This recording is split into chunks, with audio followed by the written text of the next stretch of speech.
What if the history of invention is not a straight line, but a shoreline, littered with driftwood, half-buried tools, and messages sealed in bottles that never reach land? Some nights, when the world is quiet and the glow of your phone feels like a small moon in your hands, it's easy to imagine that everything important has been discovered already.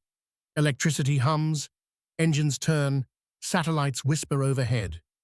We live inside a finished story.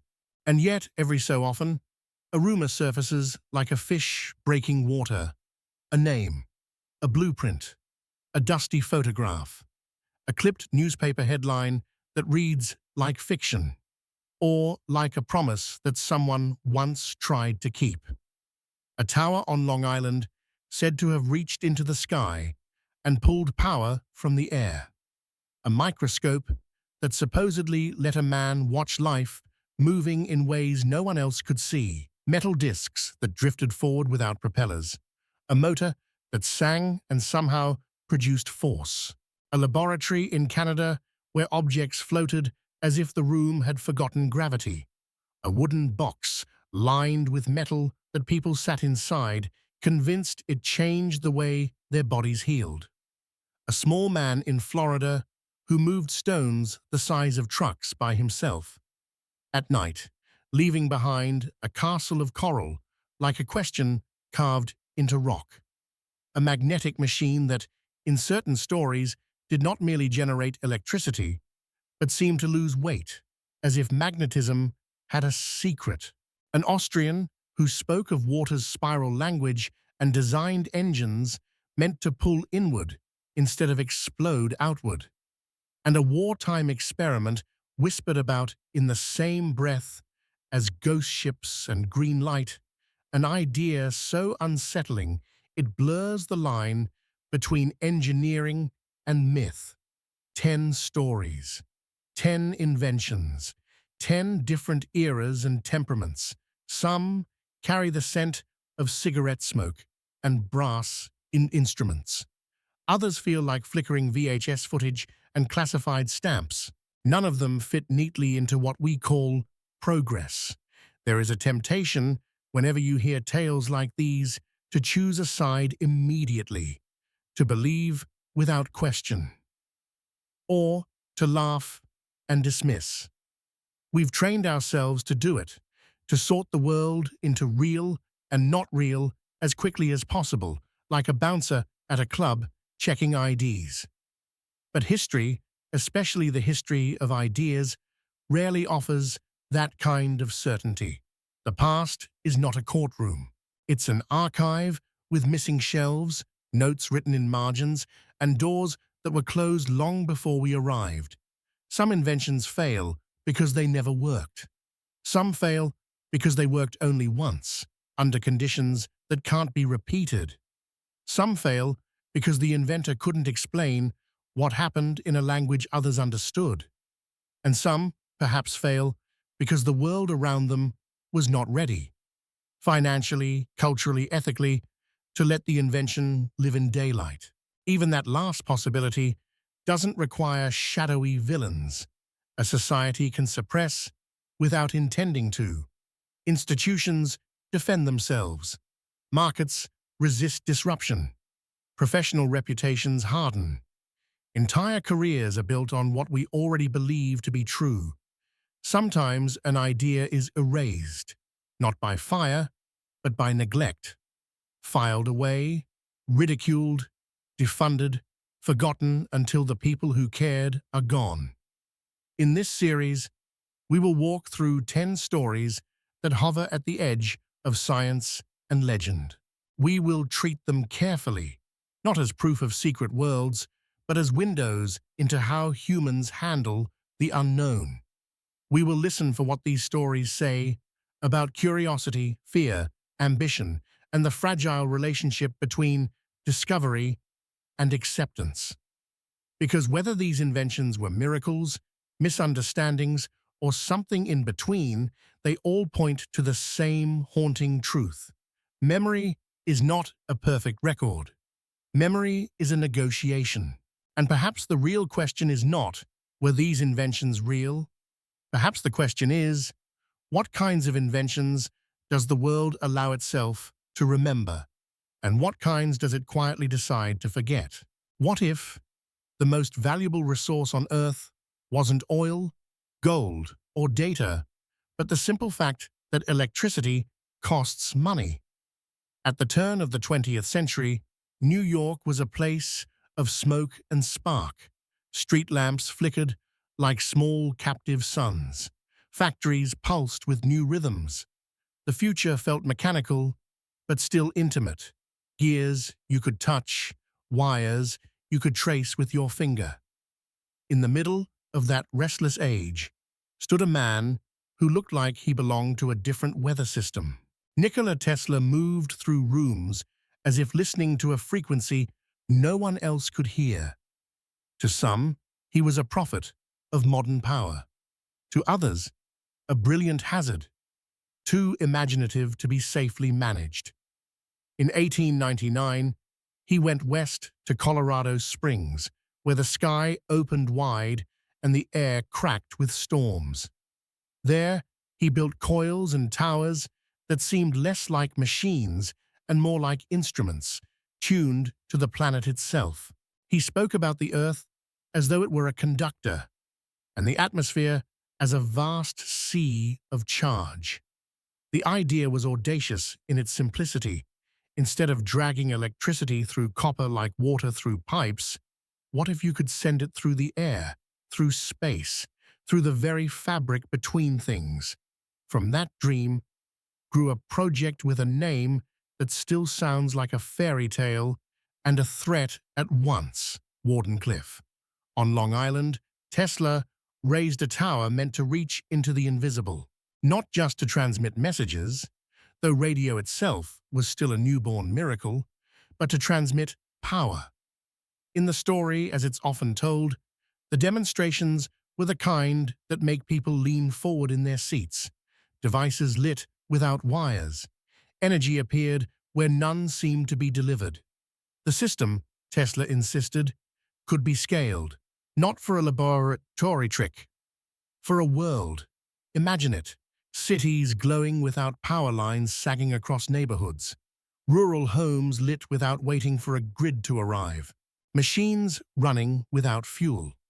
If you hear it and feel your skepticism rise, that's part of the point.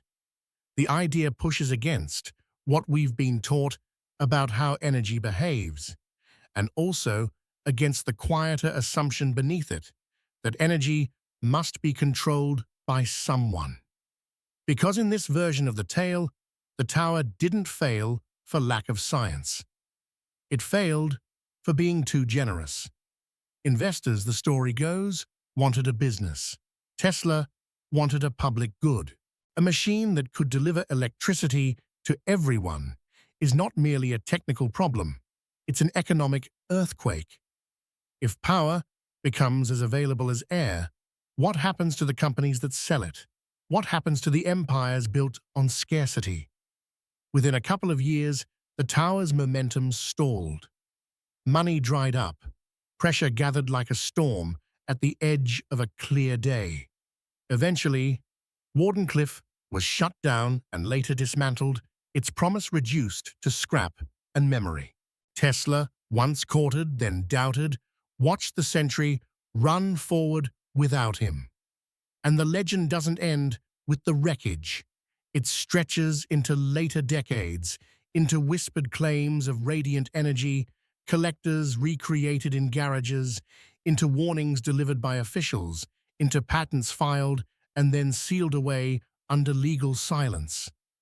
In that shadowed afterlife, the invention becomes less a machine and more a mirror, reflecting the friction between discovery and the systems that decide what gets built. Yet even if we step back from the most dramatic versions, a quieter truth remains. Tesla's life shows how fragile invention can be when it depends on funding, reputation, and timing. A breakthrough is not only a spark of insight, it is also a negotiation with the world.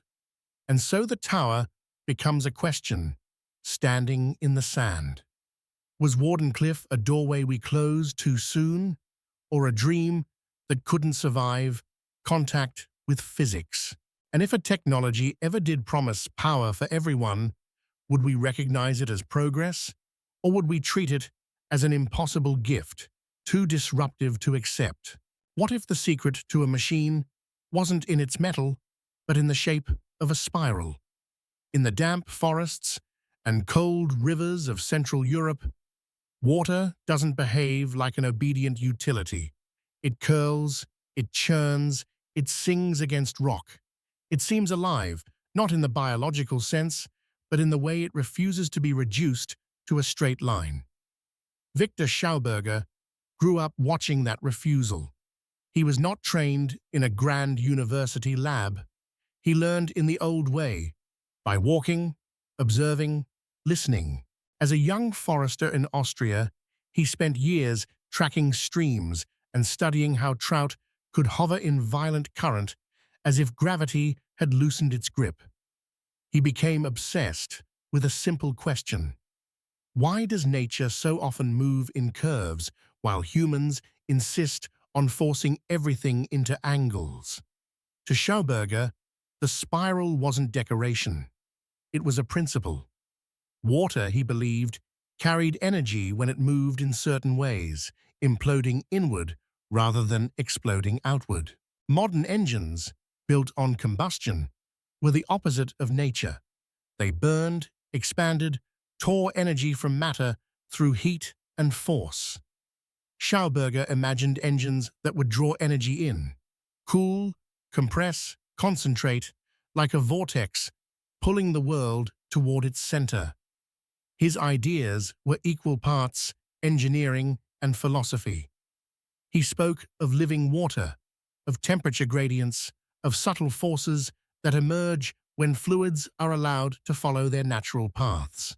To his supporters, he was a genius ahead of his time.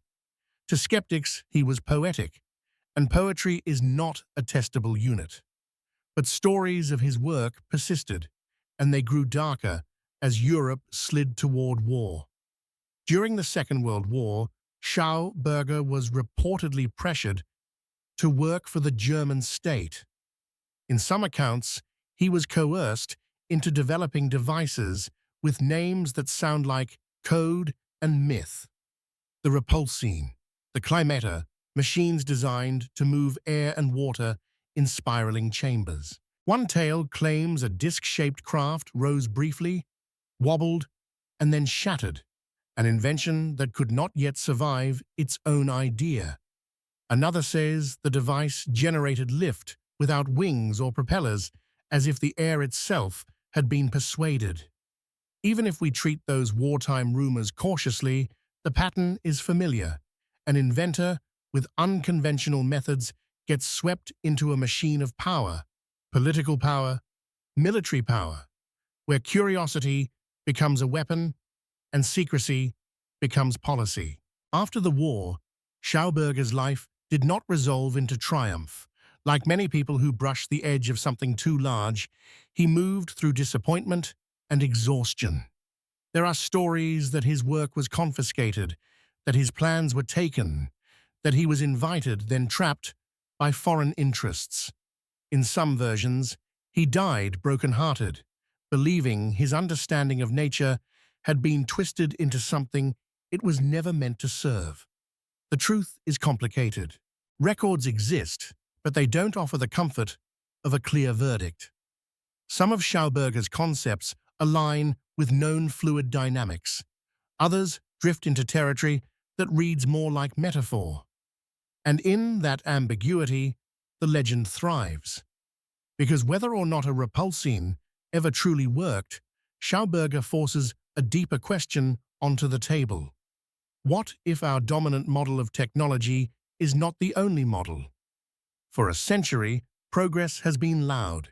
It has burned fuel. It has expanded. It has left heat behind it like a footprint. We've accepted that cost as the price of moving forward. Schauberger imagined a different kind of progress.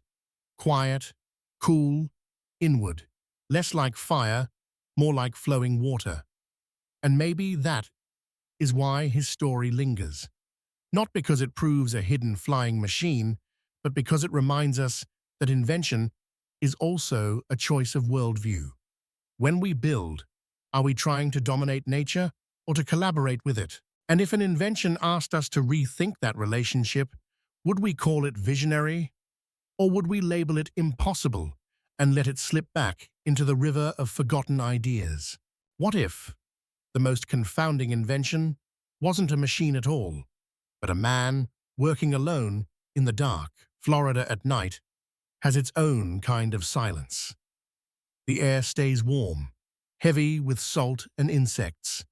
Palm fronds move like slow hands, and if you stand far enough from the highways, the darkness feels old, older than the electric grid, older than the city lights that now push against the horizon. In the early decades of the 20th century, a slight immigrant named Edward Leeds Calnan lived inside that darkness like it was his workshop. He was small, underfed by the standards of American myth, with the stooped posture of someone who had carried too much grief. People called him eccentric.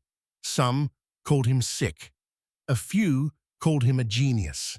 Most simply didn't know what to call him at all. What they did know was this. On a patch of land south of Miami, Leeds Calnan was building a castle. Not a metaphorical castle, not a tidy wooden imitation, a fortress of coral limestone. Blocks so large they looked like they belonged to ancient temples, not to a man with no crew, no crane, no obvious equipment. Walls taller than a person, sculpted furniture, a giant gate that, for years, could be pushed with a fingertip and swing as smoothly as a well-oiled door. Locals watched him the way people watch a storm forming offshore, with curiosity and with the uneasy feeling that the rules might change. He worked mostly at night. That detail matters because it feeds the legend, the way darkness always does. Neighbors claimed they never saw him lifting the biggest stones. Children, peeking from a distance, later said they saw blocks rising as if they were weightless. Some swore he sang to them. Others insisted he used some kind of tripod and pulleys, but no one could explain how pulleys alone could account for what seemed, on the surface, impossible. When questioned, Leeds Calnan rarely offered a direct answer. He smiled, spoke in riddles, or shifted to practical talk about selling tours. Yet now and then, he dropped a phrase like a breadcrumb. He spoke about knowing the secrets of the pyramids. He wrote small pamphlets about magnetism and the nature of forces, as if the true castle was made not of stone, but of ideas. And so Coral Castle became two structures at once, the physical monument people walked through and the mental monument they built around it. If you visit the site in the imagination, you can feel why the story persists. The coral blocks are pitted and porous, full of fossil scars, as if time itself has teeth marks. The shapes feel deliberate, almost intimate. It doesn't read like a public works project. It reads like a person's private language, carved into matter. What was the invention here? Not the stones, not even the architecture. It was the method, the question. In a culture that worships scale, big machines, big budgets, big teams, Leeds Calnan's work whispers a different kind of power. The possibility that one mind, operating with patience and secrecy, can rearrange the world. Of course, there are plausible explanations. Levers are ancient. Pulleys multiply force. A clever rig, built and adjusted over time, could do more than a casual observer would believe. Human beings are often terrible at estimating weight and effort, especially at a distance, especially at night. But plausibility doesn't dissolve wonder. It rarely does, because even if the physics are ordinary, the persistence is not. The loneliness is not. The choice to build something so enormous with such little help, while saying almost nothing about how, turns the project into a parable. If he used nothing more than simple machines, why did it feel like a secret? And if he did discover an unconventional method, whether mechanical, magnetic, or merely brilliantly efficient, why did he take it with him into the grave? Maybe the erasure in this story isn't a file stamped and hidden away. Maybe it's the gentler, stranger erasure of a person who never fully shared what he knew. An invention kept private not by institutions, but by temperament, by heartbreak, by a desire to be understood without being exposed. Coral Castle stands as a kind of riddle in daylight, and the question it leaves behind is less about anti-gravity and more about human nature. How many breakthroughs vanish simply because the person who held them never found a way or a reason to translate their inner world into something others could carry forward? What if the best microscope in the world wasn't built in a gleaming laboratory, but in the stubborn imagination of one man, and then quietly pushed to the edge of memory? Most people think of scientific discovery as a ladder. Step by careful step, verified and repeated, the world becomes clearer. But sometimes discovery is a window that opens for one person at one moment, and then, if no one else can find the latch, closes again. In the early 20th century, a man named Royal Raymond Rife claimed to have opened such a window. Rife wasn't the sort of figure history treats kindly. He lived in the borderland between disciplines, part inventor, part experimenter, part idealist. He believed he could see what others could not, living microorganisms not as fuzzy shadows, but as sharply defined forms moving in real time. To do that, he said, he built an optical microscope so advanced that it could magnify far beyond conventional limits without the distortions that plague high magnification. It's hard today to feel how seductive that claim would have been in his era. Germ theory had already transformed medicine, but the microbial world remained mostly abstract to the public. People accepted that tiny enemies existed, but few could imagine them clearly. A microscope that made the invisible visible, truly visible, would feel like a lantern brought into a locked room. Rife didn't stop at seeing. He wanted to act. He proposed that every microorganism had a unique frequency, a resonant note, like a glass that shatters when the right pitch is sung. If you could identify that frequency, he argued, you could destroy the pathogen without harming the surrounding tissue. He called it a kind of precision, a clean strike, not a chemical war waged across the whole body. In his story, this wasn't theory, it was demonstration. He spoke of watching microbes change shape, of observing them break apart under applied frequency, of treating disease by targeting the living cause rather than the symptom. The language was both mechanical and strangely musical, as if biology could be tuned. For people facing the blunt tools of early 20th century medicine, surgery, rudimentary radiation, harsh drugs, the idea carried a particular kind of hope, that healing could be selective, elegant, almost humane. But hope is not proof, and the world of medicine is not only a field of compassion, it is also an ecosystem of standards, institutions, and hard-earned skepticism. If a claim cannot be reliably reproduced, it becomes a ghost story, no matter how sincere the teller. Rife's story grew tangled in that tension. Supporters insisted his work was suppressed, that powerful interests had reason to protect existing treatments and profits, that professional gatekeepers closed ranks against an outsider. Critics argued the device's capabilities didn't align with known optics, that the evidence was thin, that extraordinary claims were being carried on a current of desperation. In some accounts, Rife's equipment was confiscated or destroyed. In others, it fell apart through legal battles, personal setbacks, and the slow erosion that comes when a person is isolated from mainstream validation. He continued to refine, to insist, to push, until eventually the name became less a scientific reference and more a cultural artifact, invoked in debates about alternative medicine, credibility, and the boundaries of acceptable research. Here, the erasure takes on a different texture, not the clean wipe of a secret operation, but the messy erasure of reputation. The kind where a person is still present, still speaking, but the institutions around them decide not to listen. And that decision, whether justified or not, has consequences.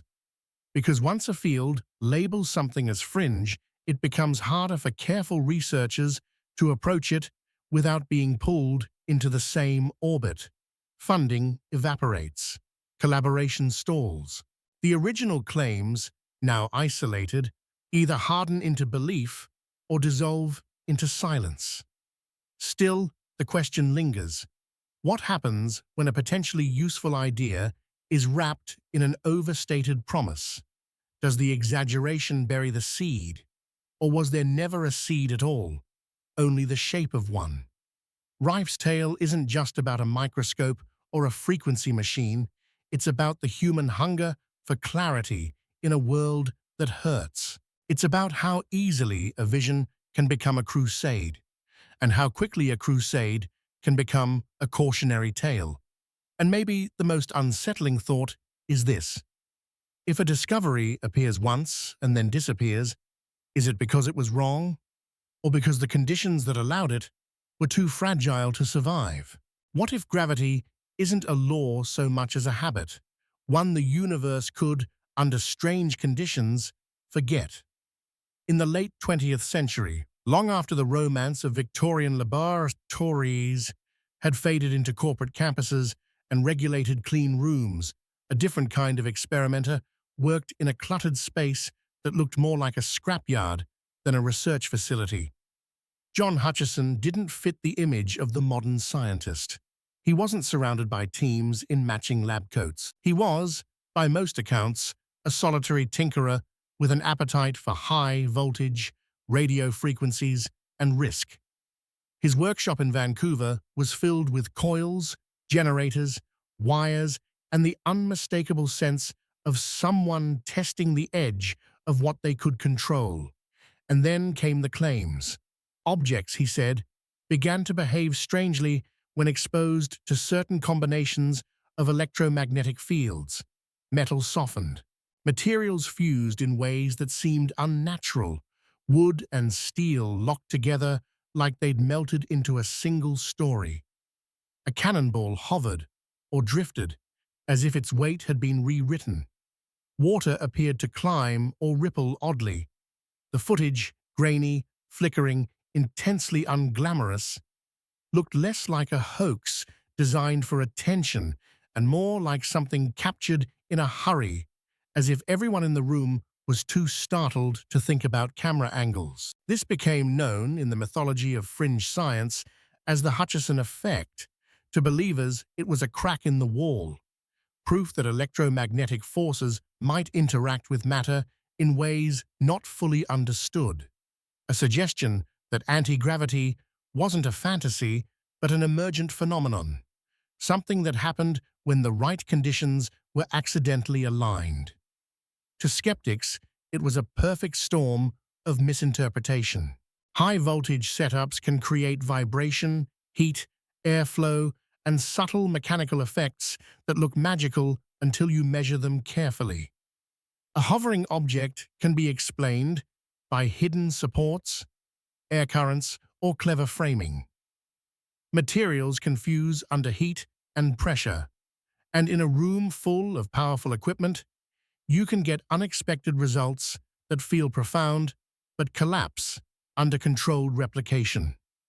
Replication is the hinge this story turns on. Hutchison claimed he could not always reproduce the phenomenon on demand. That's the kind of admission that splits an audience in half. Some hear it and think, of course, nature is complex, and sensitive systems can be elusive. Others hear it and think, then it isn't science, it's coincidence with a good soundtrack. Yet the story refused to die, in part because it carried something that most myths lack: a trail of curious witnesses. Over the years, there were scattered reports of engineers, military personnel, and documentary crews visiting, observing, and leaving with uneasy fascination. Some claimed to have seen inexplicable effects with their own eyes. Others left convinced they'd watched a performance built on gaps in oversight. And between those two camps sits a third possibility, quieter and more human, that Hutchison may have encountered real oddities, real anomalies, but lacked the structured methodology and institutional support to pin them down. In that scenario, the erasure is not a conspiracy. It's entropy. It's the way uncertain observations dissolve when they aren't anchored to repeatable measurements, peer review, and shared protocols. Because the modern scientific world is not only skeptical, it is also busy. It has limited patience for phenomena that arrive wrapped in chaos. To be heard, a claim must speak the language of control: clear variables, careful logs, reproducible outcomes. A workshop filled with tangled wires and inconsistent results, no matter how intriguing, is easy to ignore. And yet, the emotional hook remains. The dream of altering gravity is not merely about floating objects, it's about liberation from fuel, from friction, from the heaviness that shapes everything we build. It's about the ache to believe that the universe has doors we haven't tried hard enough to open. So the Hutchison effect becomes a kind of modern parable, the lone experimenter and the uncooperative miracle. A reminder that discovery is not only about what happens in the room, but about what can be carried out of the room into the shared world without changing shape. If gravity ever did flicker in that workshop, even for a moment, what would it take for the world to accept it as real? And if it didn't, if it was illusion or error, what does it say about us that we still want so badly to believe the air might one day hold us up? What if healing wasn't always a matter of chemicals and scalpels, but of fields, subtle forces the body can feel even when the mind cannot name them? In the years after the First World War, the world was hungry for order. The maps had been redrawn by violence. Bodies returned home altered, wounded, exhausted, haunted. Medicine was advancing, but much of it still felt blunt. Antibiotics were not yet the everyday miracle they would become. Radiation was both promise and menace. People lived closer to death than we like to remember. And in that atmosphere of uncertainty, an idea resurfaced that was as old as folklore and as modern as electricity, that the human body might respond to energy in ways not fully measured. The device at the center of this story looks almost comically simple in photographs. A wooden box, panels, metal plates, wires. It resembles a piece of furniture built by someone who loved radios. Yet to the people who believed in it, it was something else entirely, a chamber of resonance, a place where the body could be tuned. It became known as the multi-wave oscillator. The name alone feels like the era that birthed it, the age when oscillations were beginning to explain the world, radio waves crossing oceans, alternating current lighting streets, electrons behaving like both particles and music. If reality could be transmitted and received, why couldn't health be too? Supporters claimed the machine produced complex electromagnetic frequencies. The body, they argued, was not merely tissue and blood, but a system of electrical signals, nerves firing, hearts pulsing, cells exchanging tiny charges. In that view, illness was not only a physical defect, it was also a disruption of pattern. The multi-wave oscillator was supposed to restore the pattern, to nudge the system back toward coherence. People came with pain, with chronic conditions, with diseases medicine had not learned to treat well. Some reported relief, some described improvements that felt miraculous. Stories spread, as such stories always do, through word of mouth and fragile hope. But hope is a volatile fuel.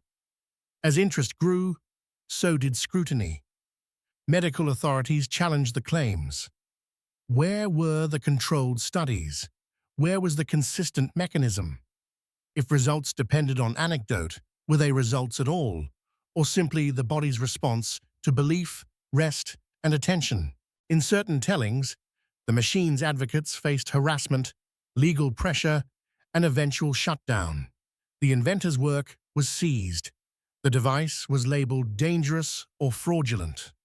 Clinics closed. The story entered the long hallway where unorthodox medical ideas end up, half remembered, half argued over, and forever contested. The phrase erased from history in this context can be misleading. The multi-wave oscillator wasn't vaporized from record. It didn't vanish without leaving fingerprints. Instead, it was pushed into a kind of cultural quarantine. Once a device is branded as illegitimate, it becomes difficult for mainstream institutions to touch it without risking their own credibility. Even curious researchers learn to keep their distance. And yet, the human need that fueled it never disappears. There is a reason people are drawn to the language of resonance and frequency. It offers a vision of healing that feels less violent than surgery, less invasive than drugs. It frames the body as something intelligent, something that can be guided rather than forced. It gives suffering a different metaphor, not a war, but a misalignment. Of course, metaphors can comfort without being true. The fact that the body is electrical does not automatically mean a machine can tune it into wellness. And relief, when it comes, can arise from many sources: placebo effects, natural remission, improved care routines, the deep power of feeling seen. Still, dismissing the story entirely misses something important. The multi-wave oscillator sits at the intersection of science and longing. It highlights how medicine is not only a technical practice, but a moral one, balancing openness to new ideas with protection against false hope. So we are left with a question that is less about whether the box worked and more about how societies decide what counts as valid healing. When a treatment lives in stories rather than studies, does that make it worthless? Or does it mean we have not yet built the right tools to understand it? And if the future of medicine includes therapies based on fields and signals, will we look back on devices like this as crude ancestors, or as cautionary ghosts we needed in order to learn where belief ends and evidence begins? What if the strangest kind of flight isn't the roar of an engine, but the quiet glide of something that seems to ignore the air? There's a particular mood in early aviation history that feels like a fever dream. Before the world standardized what a plane should look like, inventors sketched impossible silhouettes on napkins and workshop floors. Wings weren't yet sacred. Propellers weren't yet inevitable. The sky, still new to human ambition, seemed open to negotiation. Out of that atmosphere came stories of discs, not the polished sources of later pop culture, but experimental craft described in newspapers and rumors, circular vehicles that could rise, hover, and move with startling smoothness. Some accounts speak of prototypes built in small hangars, funded by private backers, or tested briefly before disappearing into silence. Some attach names: an inventor with a European accent, a company that filed odd patents, a military interest that kept conversations short. The details shift depending on who tells the tale. That's part of what makes it haunting. The disk becomes less a specific machine and more a symbol, an alternative branch of technological evolution that might have existed and then didn't. One version of the story centers on a simple, unsettling idea: lift without a conventional wing. In traditional flight, the logic is visible. Air flows over surfaces. Pressure differences arise. You can model it. You can teach it. But the disk stories suggest lift generated through rotation, pressure manipulation, or electromagnetic effects, methods that feel half mechanical, half alchemical. The craft is said to rise not because it pushes air backward with propellers, but because it changes the air or the forces around it. Why would such a craft vanish? The generous explanation is that it didn't work well. Many prototypes in aviation history were dead ends. The skies are full of ideas that failed quietly. A disk might have been unstable, inefficient, dangerous. It might have performed dramatically in calm conditions, and then collapsed under real-world demands. An inventor might have run out of money or time, but the story gains weight because it appears to echo across decades, as if different people kept trying to build the same shape. In the mid-20th century, during the long anxiety of the Cold War, militaries around the world chased any advantage that could tip the balance. Speed, stealth, vertical takeoff, anything. In that era, rumors of dish-shaped projects multiply. Some are documented experiments with unconventional aircraft designs. Others live in the fog of secrecy, where a cancelled program can become, in public imagination, an erased miracle. And then there is the human factor that keeps the myth alive. Eyewitnesses. People across different places and years have described seeing objects that moved unlike planes, not always with the same details, not always with the same credibility, but with a shared feeling. They saw something that didn't fit the catalogue. The disk becomes an explanation that feels cleaner than uncertainty. It gives the mind a handle, but uncertainty is where the most interesting questions sit. Even if we set aside the most dramatic claims, it remains true that aviation progressed through many competing concepts before settling into dominant designs. Some innovations were abandoned not because they were impossible, but because they were inconvenient. They required new infrastructure, new training, new materials, new ways of thinking. A disc-shaped craft, if it offered vertical lift and stable hover, would challenge the entire logic of runways, airports, and commercial aviation economics. It would demand a new sky, so maybe the erasure here is a combination of forces: technical limits, funding realities, institutional caution, and the natural selection of designs in a world that prefers what is reliable over what is exotic. Yet the disk persists in our imagination because it represents a desire we haven't outgrown, the wish for a simpler kind of flight. Not the long takeoff, the thundering acceleration, the vulnerability to weather and runways, but a calm ascent, like a leaf lifting on warm air. If such a machine ever briefly existed, even as a flawed prototype, it would feel like a glimpse of a different future. And that leaves us with a question that drifts just out of reach. How many lost inventions are truly lost, and how many are simply paths we chose not to follow, because they were too strange, too costly, or too disruptive to the world we were already building? What if a machine could make electricity, and in the process grow lighter, as if power had mass you could misplace? In certain corners of invention history, there is a recurring character, the device that promises too much. It generates energy without fuel. It moves without thrust. It hints at a physics textbook with missing chapters.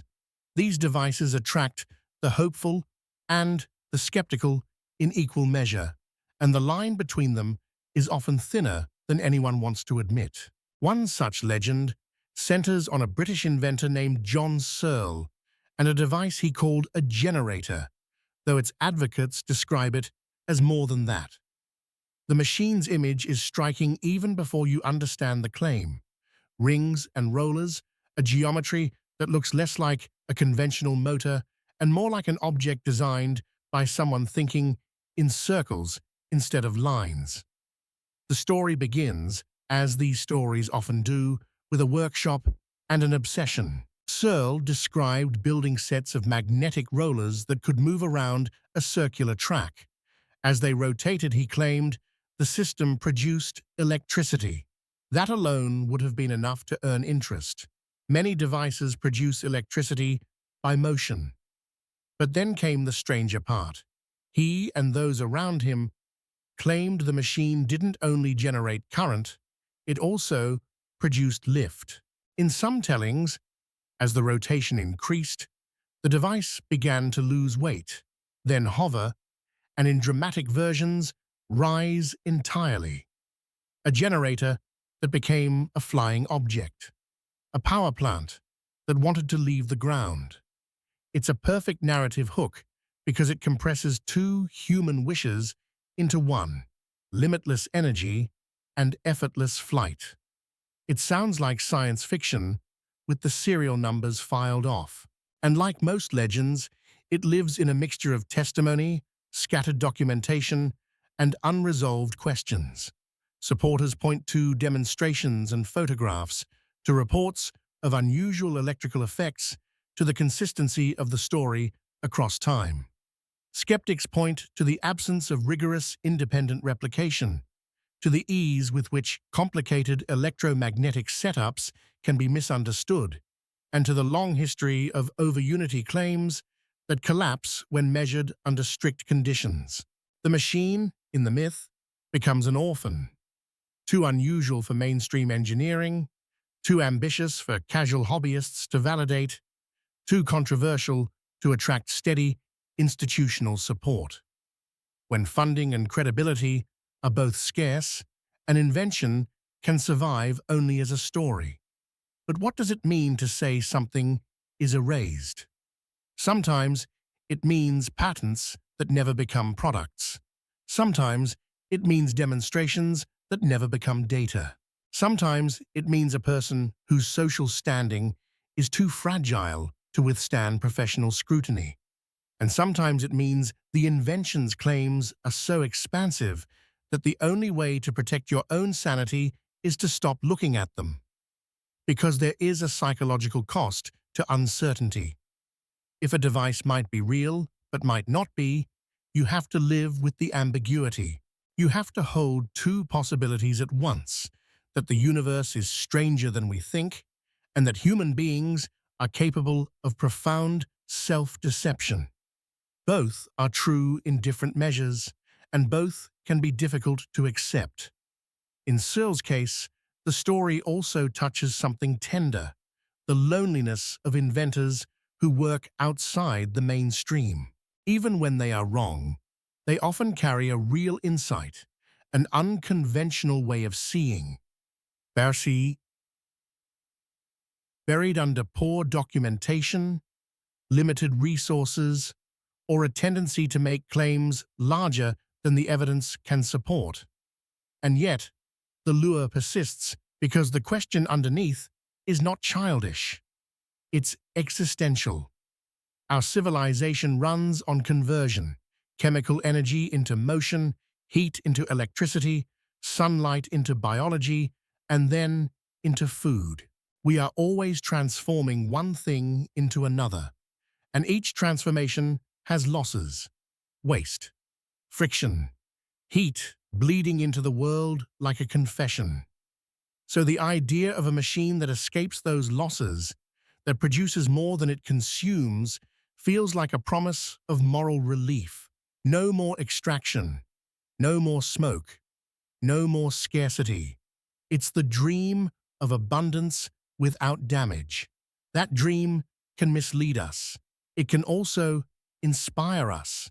Whether the ring and roller generator was a genuine anomaly, a misunderstood experiment, or a myth that grew in the telling, it asks something useful of us, to examine how we decide what is possible. Do we protect ourselves by drawing a hard boundary around accepted science, even if it risks missing a rare breakthrough? Or do we keep the boundary porous, knowing that openness also invites illusion?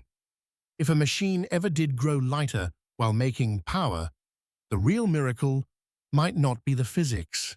It might be whether we had the patience and the humility to learn what it was truly saying. What if the moment a device became truly revolutionary, it wasn't celebrated? It was quietly purchased, boxed, and stored away like something too dangerous to leave in the open.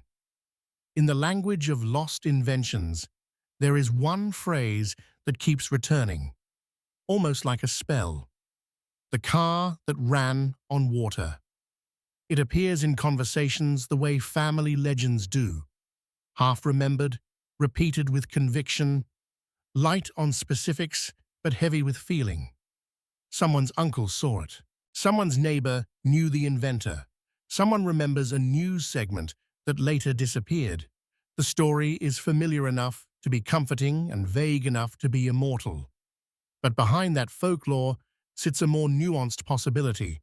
Not a car literally powered by water as fuel, but an engine system that used water as part of a process, perhaps to improve efficiency, reduce emissions, or assist in producing a combustible gas mixture.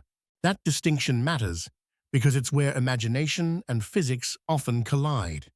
Water, as commonly understood, is not a fuel. It is already burned, already in a low-energy state. To extract energy from it, you must first put energy in, splitting it into hydrogen and oxygen, for example.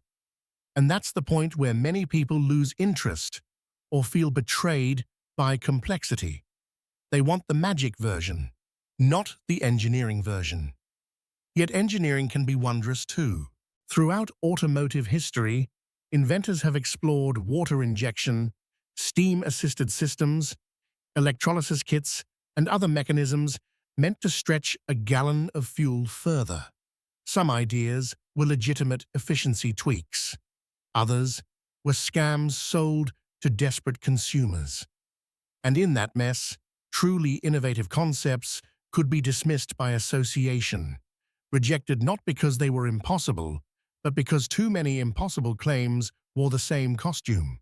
Still, there are specific stories that refuse to settle. An inventor demonstrates a modified engine. The mileage seems extraordinary. The emissions seem lower. Interest spikes. Then, suddenly, the inventor faces legal trouble, a suspicious accident, a mysterious disappearance, or a buyout that ends the work. The device vanishes into proprietary technology. The garage goes quiet. It's a compelling narrative because it matches our instinctive suspicion.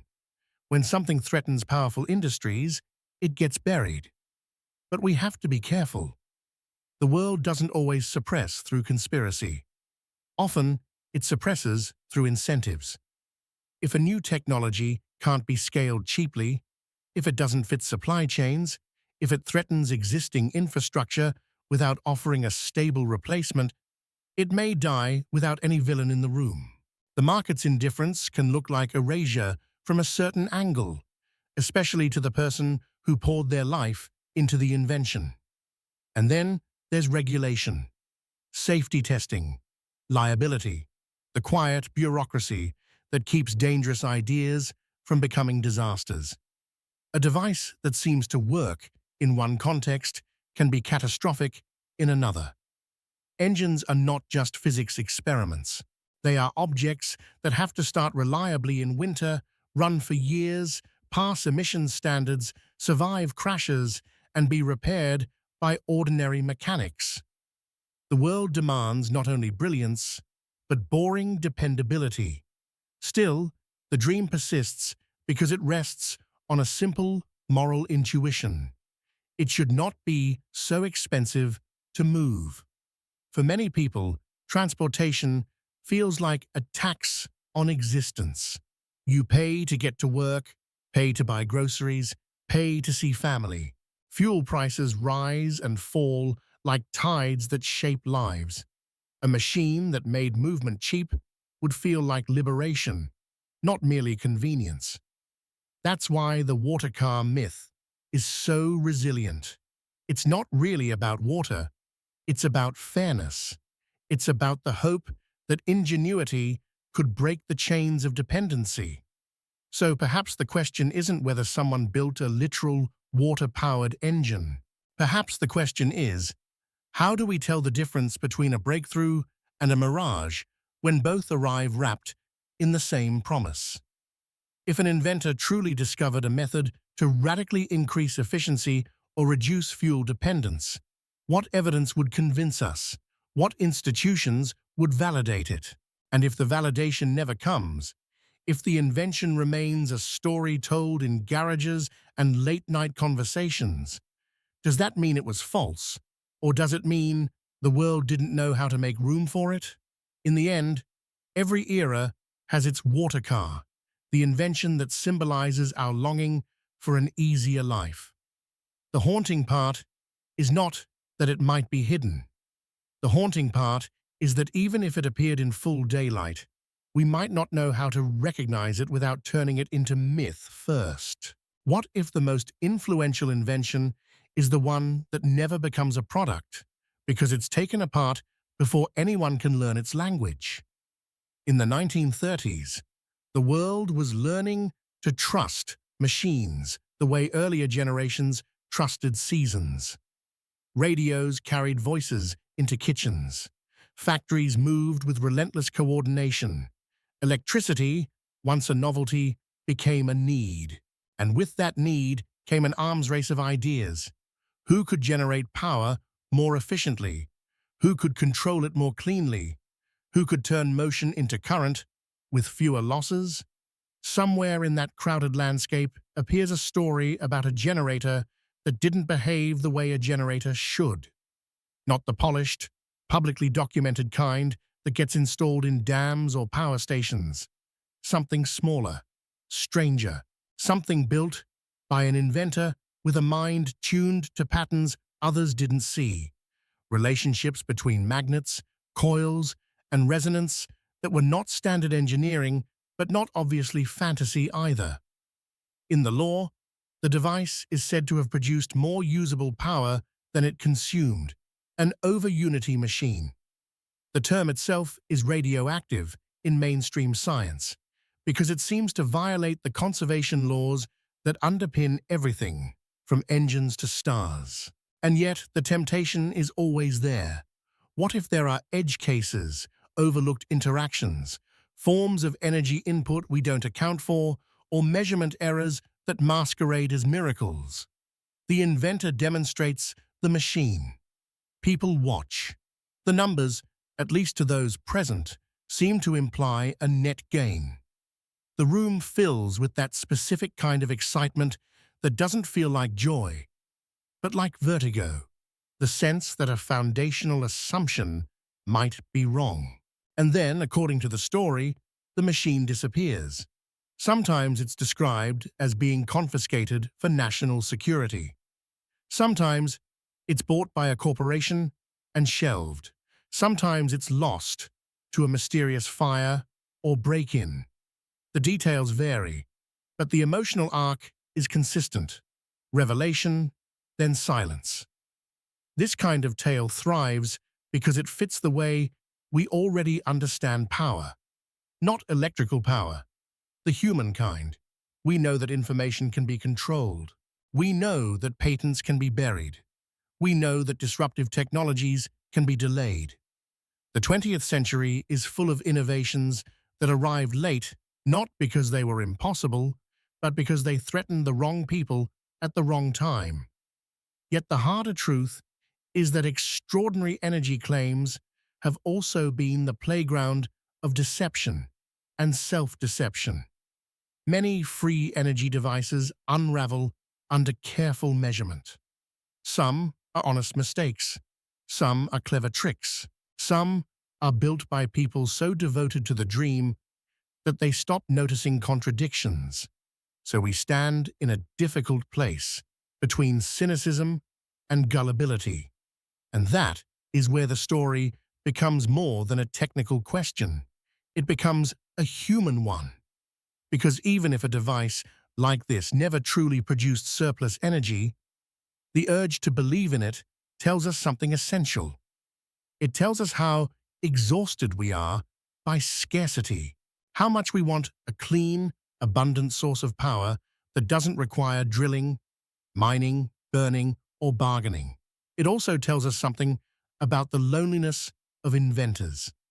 A person can spend years chasing a pattern, convinced they are close, only to find the world has no patience for close. Without institutional support, without calibration labs, peer review, replication teams, an inventor can't easily move from demonstration to certainty.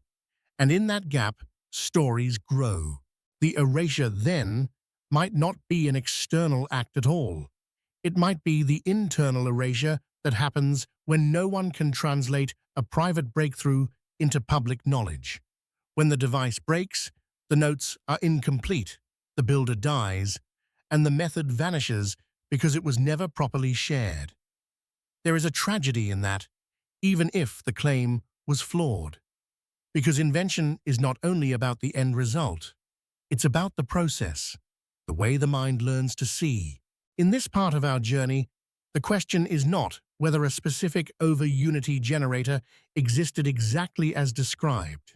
The question is, what happens when an idea threatens the boundaries of accepted knowledge? Sometimes the boundaries protect us from nonsense. Sometimes they protect us from novelty. So how do we keep the protection without building a prison? How do we remain open to the unlikely without surrendering to the impossible? And if a device truly did hint at a new relationship with energy, whether a radical breakthrough or a misunderstood anomaly, what would be the ethical response? To publish it? To regulate it? To hide it? When power changes, the world changes with it. And perhaps that's why the idea of free energy feels less like a technical debate and more like a moral test. What would we do as a species if abundance suddenly became real? What if the most dangerous invention is the one that blurs the border between technology and belief and asks you to choose what kind of world you're willing to live in? Some stories don't belong to a single inventor. They belong to an era's nervous system. In the middle of the 20th century, when war had taught nations to think in secrecy and scientists to think in equations that could end cities, a particular kind of rumor began to circulate. It wasn't about a better engine or a cleaner generator. It was about something stranger, a technology that could bend perception, alter matter, or move objects without obvious cause. If part 11 was about the dream of surplus energy, this part is about the dream and fear of control. In various tellings, there is mention of a device tied to sound, to resonance, to fields that reach beyond what the senses easily detect. Some versions describe a sonic machine that could heat, cut, or disrupt. Others describe electromagnetic systems that made metal behave oddly.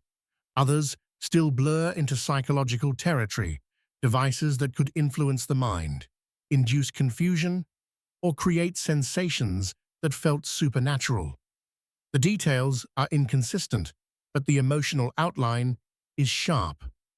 A research group, military, corporate, or academic, pursues an unconventional effect. Early experiments show something promising, or at least unnerving. The work is classified. Funding flows.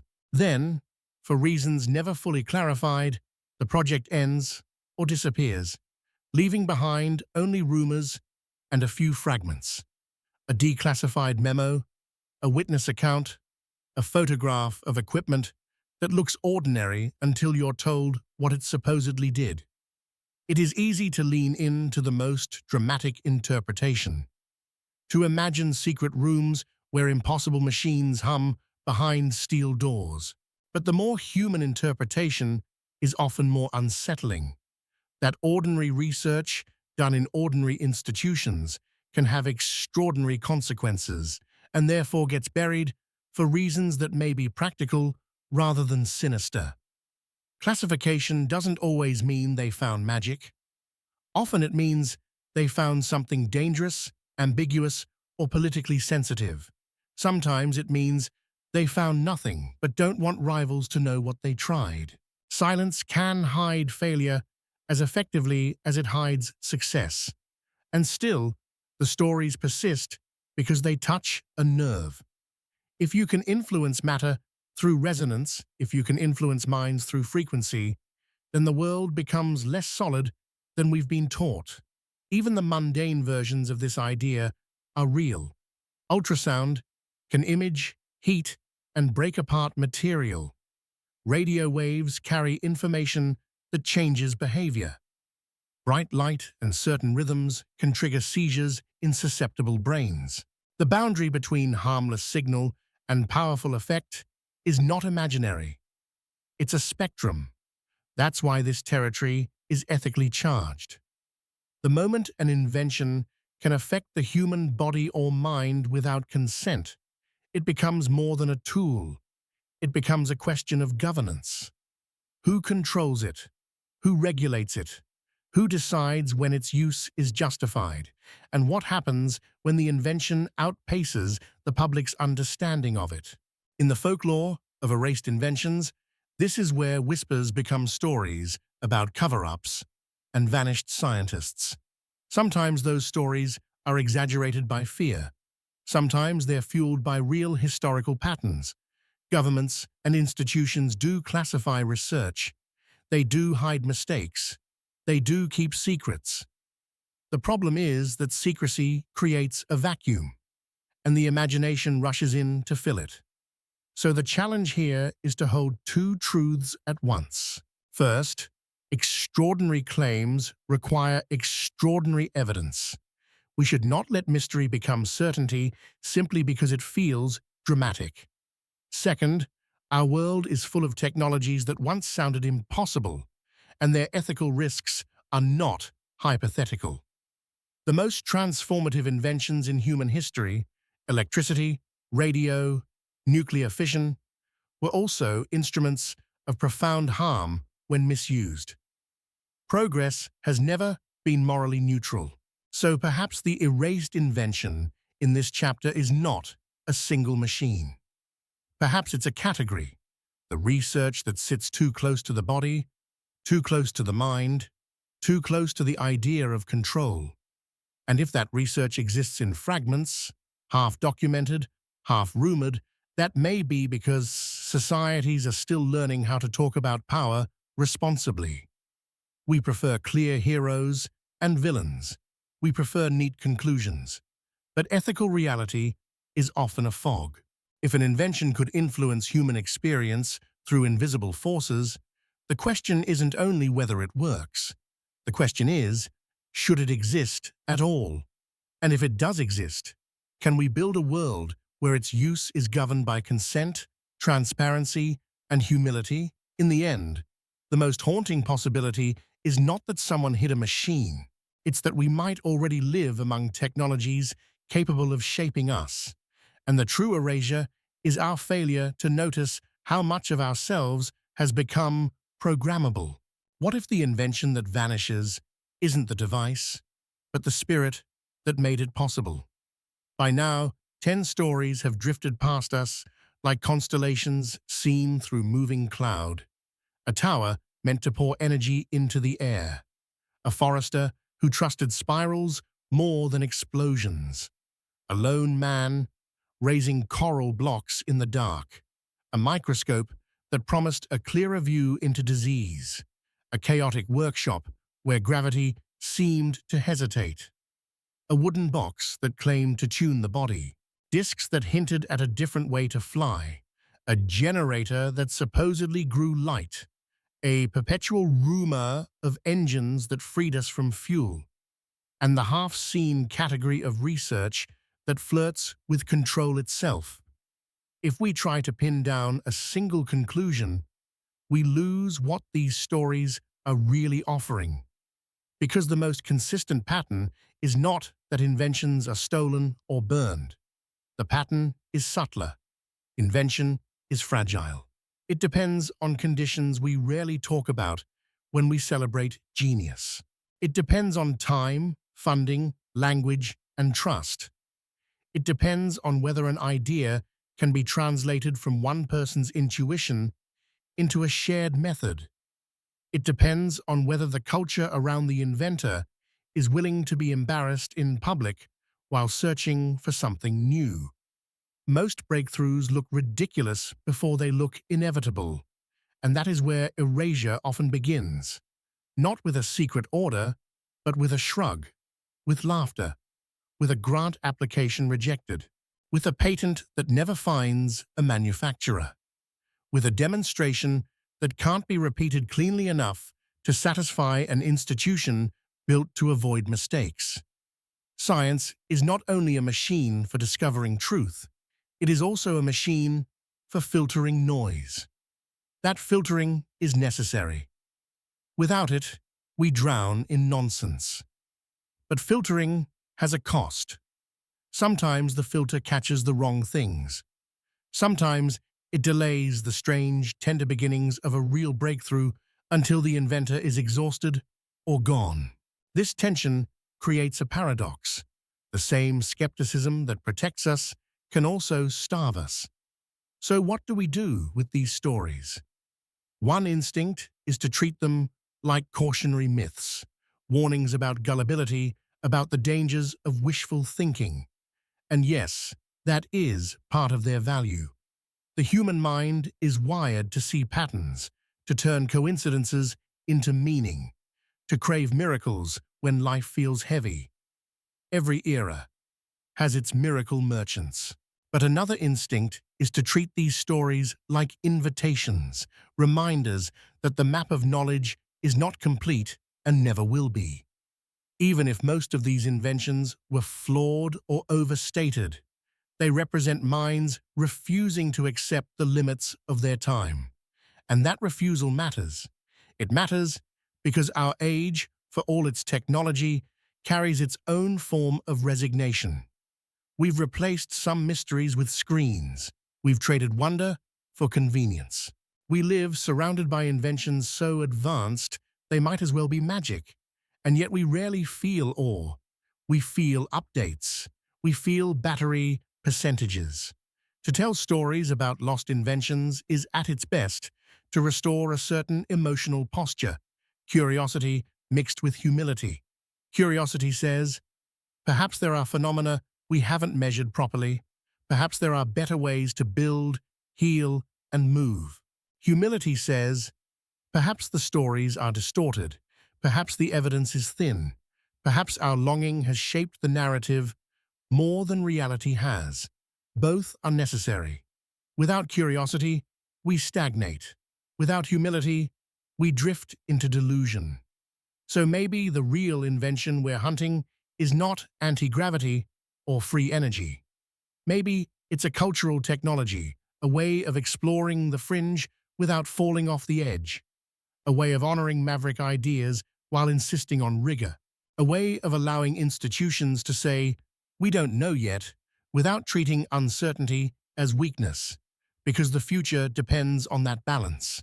Climate change, disease, energy scarcity, and social instability are not problems we solve by repeating old patterns. We need new methods, new metaphors, and new courage. And courage does not always look like certainty. Sometimes it looks like patience. So as we approach the end of this journey, hold the stories lightly. Don't clutch them as proof. Don't throw them away as nonsense. Let them be what they are. Signals from the edge of our understanding, reminding us that history is not only written by winners, but by survivors, and that the archive of human imagination is larger than the official record. If the past is full of inventions that disappeared, the question becomes personal. In our own lives, what ideas do we quietly abandon because they seem too strange, too risky, too unsupported? And what would it take, inside us and around us, to keep those ideas alive long enough to find out whether they were miracles, mistakes, or the first rough sketches of tomorrow? What if the future is not something we invent, but something we remember how to imagine? There is a particular kind of silence in old places where machines once hummed.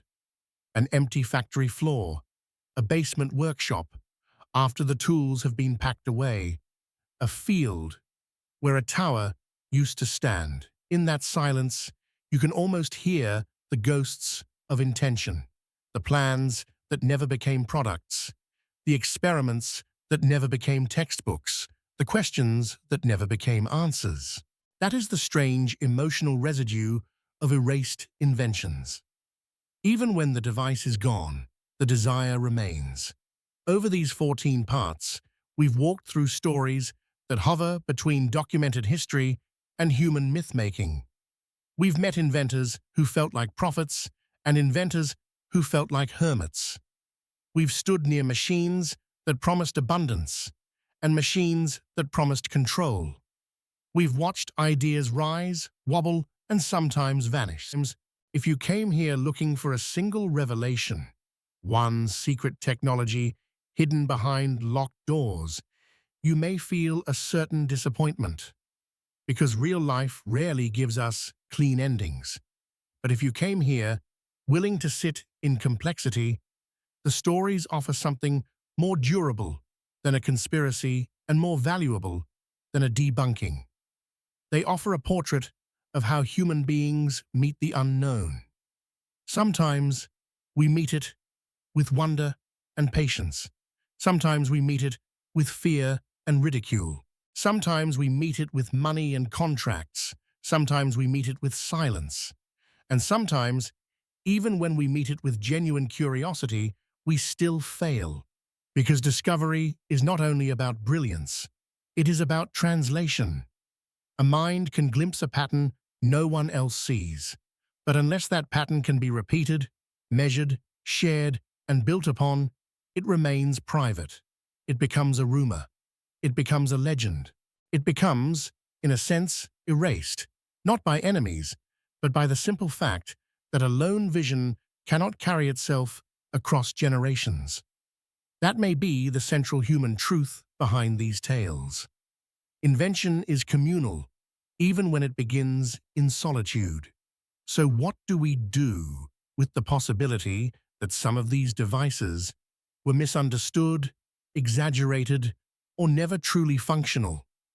We do not need to treat that as failure. In fact, it can be an act of maturity to accept that the boundary between insight and illusion is not always clear, especially at the edges of knowledge. The point is not to worship every strange claim. The point is to notice what the claims reveal about us. We long for energy that does not scar the planet. We long for flight that does not depend on extraction. We long for medicine that heals without collateral damage. We long to believe that the laws of nature contain kindness we haven't discovered yet. Those longings can make us vulnerable to false hope. They can also motivate real progress. Many of the technologies we now take for granted began as dreams that sounded absurd. The difference was not only that they were true. The difference was that communities formed around them. People who tested, argued, refined, and eventually transformed a strange idea into a shared tool. So perhaps the most important lesson of erased inventions is not about hidden machines, but about the ethical shape of curiosity. Curiosity without rigor becomes fantasy.